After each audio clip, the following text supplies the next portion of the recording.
Hey guys, I want to talk all about sexual orientation OCD. This was just recommended today on January 17th on Rob's recent video. And it is a topic that we haven't covered directly in a long time, but it is a fear that comes in a lot. And this kind of goes into that HOCD, trans OCD, any type of gender identity OCD where people have fears of being something they're not, losing their values, and missing out on life. So we're going to talk all about that in this video. But before I go any further, please subscribe, hit that like button, comment down below. Let me know what you think about this. I think this is a unique topic that doesn't get covered a whole lot. It doesn't mean it's any more rare. When I said that about sensory motor, a lot of sensory motor people think, oh, it's different. It's not really talked about that much. No, it's not that it's like that. Just a lot of people don't quite understand it. When you go into the mental health sphere, the stuff you get to see talked about the most is usually, GAD and panic disorder, contamination OCD, harm OCD, and R OCD. Those are like the big ones. And then the next category is like existential OCD and existential OCD solipsism. And then you really get like the sensory motors afterwards. And again, it's not that they're more difficult to recover from. A lot less people make a lot of progress on them and then come forward and make videos. That's why I've made over 25 videos in the last 2 years on my sensory motor journey. So yeah, so before we go into that, comment down below. Let me know what you think about this. This is a long overdue video. I hope you guys are going to enjoy it. I'm going to talk about how to break it down, where to go, how to start, the common mistakes I see coaching people who have, the sexual orientation OCD, harm, HOCD, and trans OCD. I'm just going to lump those all together into sexual orientation OCD, but I am covering, again, the HOCD and the trans OCD. But before I go any further and you want some help, please reach out to info@OCDrecovery.com and we'll get back to you in a timely fashion. So if you're coming in and you've never seen this, or maybe you have been working with this for a little bit, but you're still kind of stuck, and you're asking me, how do I go about recovering from sexual orientation OCD? The most important thing is the fear. Now, exposures do have a place for these particular fears. Certain documentaries, breaking them down while you're watching them, the perspective purpose, hey, look, they're not chronically anxious, or shame, realizing that the judgment and fear of rejection aspect and shame and guilt, maybe someone comes from a community that's very conservative and Christian, for an example, and a lot of people are very judgmental on that. There's usually the main core fears in sexual orientation OCD categories are fear of not knowing yourself, fear of losing your particular values and morals, the fear of rejection by society and your family, and the fear of the loss of connection because the people you want to be connected to, you're no longer able to connect to because you're so gung-ho on needing to be connected to other people. So those are really the big things that a lot of people, the mistakes that they make. So the fear is the engine of the cycle. Now, there are a lot of avoidance behaviors in a relationship category, and this can absolutely go into ROCD. We have a lot of people we work with that have HOCD and ROCD, trans OCD and ROCD, sexual orientation and ROCD, et cetera, because they kind of go hand in hand. So let's say you're a guy and you're in a relationship with a girl in this example, and you have HOCD and sexual orientation OCD, and you are absolutely convinced that you don't know your own sexuality, you don't know your gender, you're afraid that you're in the wrong relationship.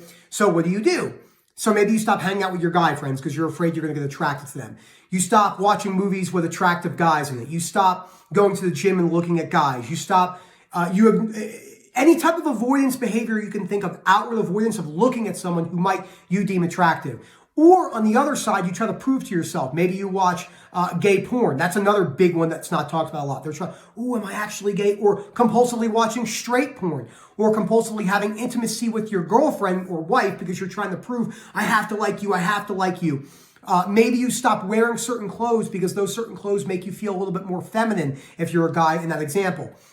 And everything else in between.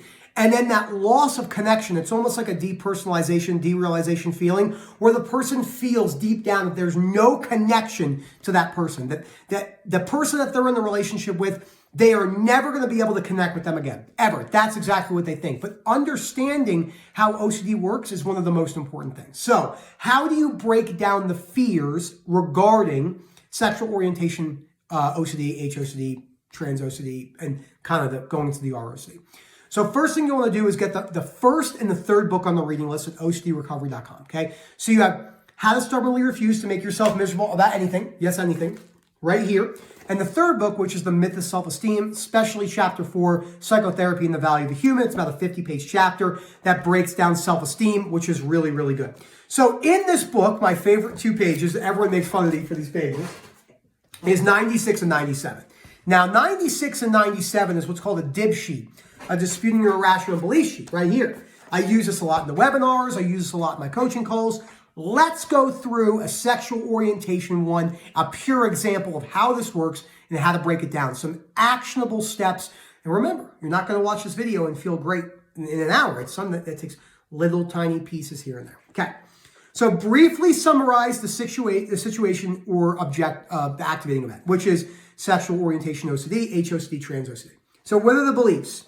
I must know exactly who I am. I can't stand not knowing who I am. It's terrible. It's awful and the worst thing ever to not know what my values are, to feel disconnected to other people. Oh my gosh, I'm a worthless, terrible person. It would be terrible if other people, such as my family members or maybe my in-laws, found out about this, that fear of rejection.